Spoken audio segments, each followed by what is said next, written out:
The purpose of this video is to show an example of how you can answer a question using the 8-step reading response. In this case, we are going to be reading an article about Albert Einstein, and we're going to be answering the question that is listed up here at the top. Is it true that this brilliant scientist started out as a slow learner?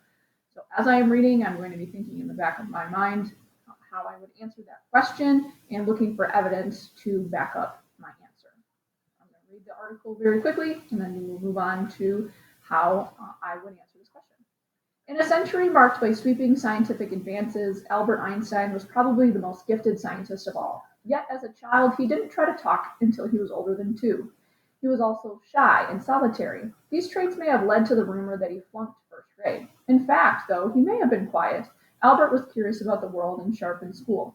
His report card was brilliant, his mother bragged, when at age 7 he received his grades.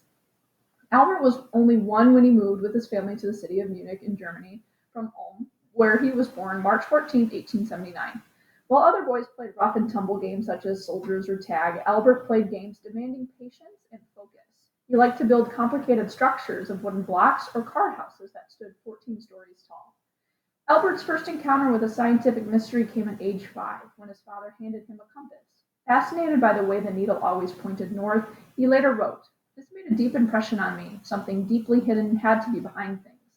Albert's belief that an unseen force controlled the world, and his need to understand that force, propelled his lifetime of scientific exploration. In school, however, there was no independent exploration. The discipline there was so strict, he said that the teachers appeared to me like sergeants and lieutenants. He made it worse by insisting on solving every problem his own way. His teachers didn't appreciate his cleverness. Things were different at home. Albert's parents encouraged creative thinking. His mother, father, sister, and uncle shared a big house. Uncle Jacob fed Albert's hunger for knowledge. He got Albert interested in algebra. Often solutions to difficult math problems would come to Albert while he played the piano. At age 10, Albert became friends with Max Talmud, a college student who ate dinner at the Einstein's house once a week. Recognizing Albert's exceptional intelligence, Talmud loaned him a geometry book. At first, I aided him in solving difficult problems, said Talmud, but soon the flight of his mathematical genius was so high that I could no longer follow. Okay.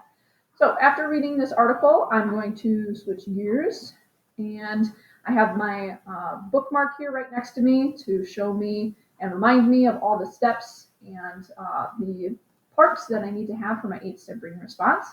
And the first section, of course, is restating that question. So I'm just going to make sure that this is orange so you can see this is the first section of the 8-step reading response. So I'm going to start off, and I believe this is an opinion question, so I'm going to use the words "in my opinion." Albert Einstein did not start out as a slow learner. That is my opinion. Maybe you viewed the article differently, and you could go the other direction. Just make sure that you have evidence to back up your reasons. So my first reason should back up the fact that I don't think that he started off as a slow learner. So I'll change this to yellow. I will use a transitional phrase to show that this is my first reason. So I'm very simply going to put the first reason why he did not start out as a slow learner was because people mistaken his quiet, I made up a word, quiet health or being slow at learning. I need to fix this mistake. There we go. I just spelled it wrong earlier. Okay. I'm mistaken his quiet self for being slow at learning. So I need to make sure that I have evidence to back this up. Now I have the text here still, so it's good for you to always go back and look for that evidence, especially because it needs to be word for word. Okay? So I'm thinking back to the very beginning where it's talking about how he didn't try to talk until he was older than 2. Now, people usually are awaiting that first word from their little baby around, 12 months maybe, or around age 1. So the fact that he didn't talk until after 2, that really probably people were thinking, he's probably not that intelligent. But it goes on to say, that wasn't the case. So I'm going to actually use a couple of quotes here, and that's okay. It is totally fine for you to use more than one piece of evidence from the article per reason. Okay? So don't think it just has to be one and then you're done. I'm going to show you how you can use multiple. So let me change the color here to blue so you can see that this is my evidence. The text is my transitional phrase here. It states, word for word, that as a child, he didn't try to talk until he was older than. So I'm going to actually explain this. I'm going to show this connection of why people were concerned, thinking that he was a slow learner because of this. So I'm going to change this to green. Means that people assumed that because he wasn't talking earlier than 2 years old, and that must mean he is not intelligent. Okay, so people obviously made that assumption from him not speaking until after 2. So I'm going to go back and I'm actually going to use another piece of evidence to continue proving my reason. So I'm going to turn this back into blue because I have another piece of evidence to back this up. However, the text goes on to say that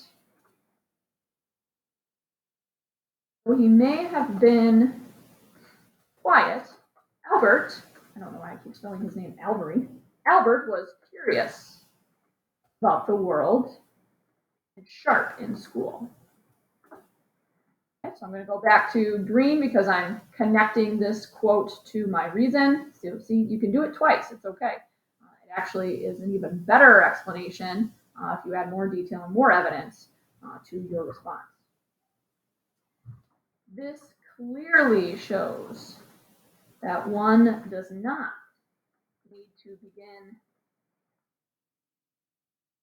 talking in order to show off intelligence.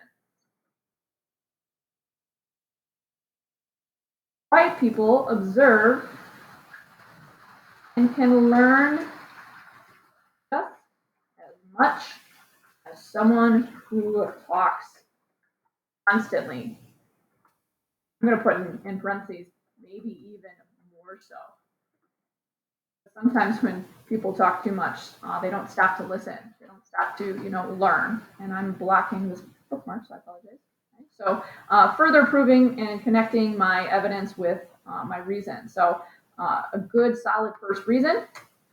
Let's move on to the second reason. So it should be yellow, and I'm going to use my transitional phrase. Another reason by Albert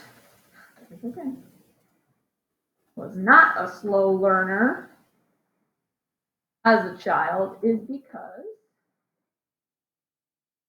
he proved he could solve problems. Okay, so I'm thinking back to the part of the article where it's talking about him being in school and how he couldn't explore on his own. The teachers were strict, but I'm going back to where it said he insisted on solving every problem his own way, and his teachers didn't appreciate that. So I think that's a really good piece of text evidence to back up what I'm going to prove here.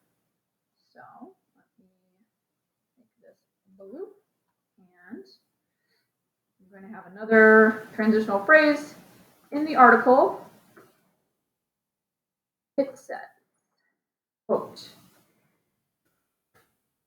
he made it worse by insisting on solving every problem his own way. His teachers didn't appreciate.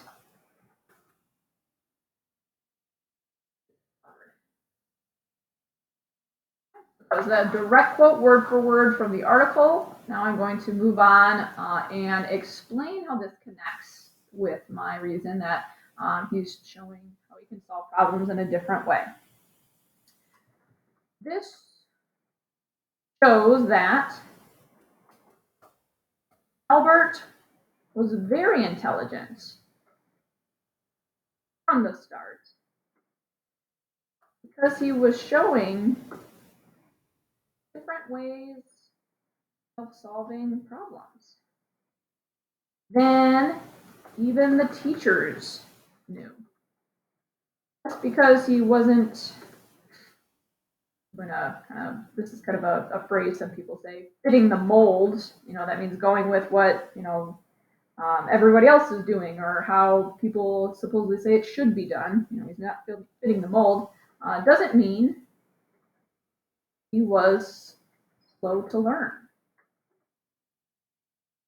Right? So I'm proving that, you can go against, what the typical way of solving a problem is, and you can show a different way. There's a lot of proof that there are many different ways to solve problems. There's not always just one solid way, but his teachers believed that, and because he didn't do it, he was apparently a slow learner. So I disagreed with that. Okay, final piece of this response is I'm going to go back and restate that question and my reasons to kind of recap in an alternate way. So I'm going to make this orange and show you how I would wrap up the rest of this. To conclude, another transition, Albert Einstein was not a slow learner from the start, but rather brilliant. He showed great curiosity. Move this up for you, or hide this so you can see. Showed great curiosity in his silence and showed creativity in his thinking. These are two traits that point towards genius. Way to wrap it up.